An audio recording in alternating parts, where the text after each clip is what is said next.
नमस्कार मेरे प्यारे दोस्त। क्या तुमने कभी गौर किया है कि तुम इतने थके थके क्यों रहते हो? शरीर से नहीं, बल्कि अपने दिमाग से। क्योंकि तुमने उन चीजों का बोझ अपनी पीठ पर लाद दिया है जिसको तुम कभी बदल ही नहीं सकते।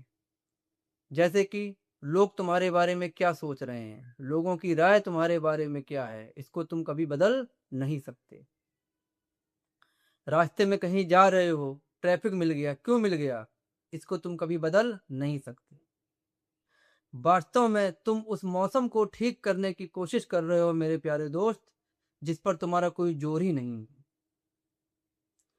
तुम खुद को थका रहे हो, सुलझा नहीं रहे हो। मेरे प्यारे दोस्त, अपनी दुनिया को दो हिस्सों में बांटो। पहला, जो तुम्हारे वश में है, जैसे कि तुम्हारे खुद के कर्म, तुम्हारी खुद की मेहनत और तुम्हारे खुद के विचार। और दूसरा, जो तुम्हारे बस में है ही नहीं, जैसे कि दुनिया, दूसरों की तुम्हारे बारे में राय और नतीजा। ये तुम्हारे बस में नहीं है मेरे प्यारे दोस्त, ये तुम्हारे बस में नहीं है। तुम केवल अपनी मेहनत और अपने कर्म के मालिक हो, उसके फल के नहीं। जो बातें तुम्हारे वश में नहीं है मेरे प्यारे दोस्त, अगर तुम उस चीजों के बारे में सोच के परेशान हो गए, तो तुम अपनी आजादी खुद ही गिरवी रख रहे हो। ये बात मेरी ध्यान से समझ लेना मेरे प्यारे दोस्त, ये बात मेरी ध्यान से समझ लेना।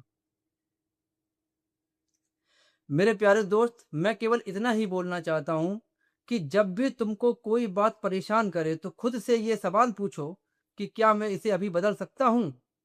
अगर जवाब ना है तो एक लंबी सांस लो और उस बात को, उस काम को, उस चीज को वहीं छोड़ दो। और अगर जवाब हाँ है तो फिर बदलो। अगर बदलना चाहते हो तो बदलो, कौन रोक रहा है तुमको। मेरे प्यारे दोस्त, अपनी सारी ऊर्जा, अपनी सारी एनर्जी उन कामों में लगाओ जिसको तुम बदल सकते हो, जो काम तुम कर सकते हो। चिड़चिड़े होने से कुछ नहीं होगा। जो होना है वो तो होकर ही रहेगा। कुदरत अपना रास्ता तुम्हारे लिए कभी बदलेगी नहीं। इस बात को ध्यान रखना मेरे प्यारे दोस्त। ये था मेरा आज का विचार। मैं हूं तुम्हारा सोहन लाल चतुर्वेदी। जो हाथ में है उसे झोंक दो, और जो हाथ में नहीं है उसे छोड़ दो। नमस्कार।